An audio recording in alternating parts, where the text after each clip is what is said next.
పిన్నా అంటే it's a part of external year.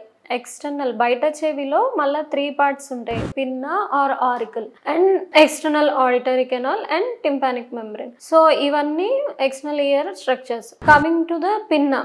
పిన్నాలో యూజువల్గా మనం ఏమేం డిజార్డర్స్ చూస్తాం అనేది చూద్దాం. సో యూజువల్గా పిన్నా రిలేటెడ్ వచ్చేసి కంజనైటల్ డిజార్డర్స్ ఉంటాయి. కంజనైటల్ అంటే పుట్టుకతో, డెవలప్మెంటల్ డిజార్డర్స్ చిన్నప్పటి నుంచే ఈ పిన్నా యొక్క షేప్, పిన్నా ఆర్ ఆరికల్ అంటాము. దీని షేప్ డిఫార్మిటీస్ అనమాట. మెయిన్లీ లాప్ ఇయర్ అని, బ్యాట్ ఇయర్ అని, లేదంటే మ్యాక్రోషియా అంటే చాలా పెద్దగా ఉంటుంది పిన్నా సైజు, ఆర్ మైక్రోషియా లేదంటే చాలా చిన్నగా ఉండడం, ఆర్ ఎనోషియా. ఎనోషియా అంటే అసలు కొన్నిసార్లు బయట చెవి అనేది ఏమి ఉండదు, ఓన్లీ లోపల part, I mean external auditory canal and ear drum అనేవి ఫామ్ అవుతాయి అనమాట. ఇవి కామన్ గా వచ్చే congenital or developmental disorders. So తర్వాత వచ్చేసి ట్రామాటిక్ అంటే ఏమన్నా దెబ్బ తగలడం వల్ల పిన్నాకి ఎట్లాంటి కండిషన్స్ చూస్తాం పిన్నాలో మనం అనేది చూద్దాం. సో యూజువల్గా ట్రామా వల్ల మనం రెగ్యులర్గా ఓపీలో చూసే కేసెస్ ఏంటి అంటే ఈ హెమటోమా అనేది చూస్తాం. హెమటోమా అంటే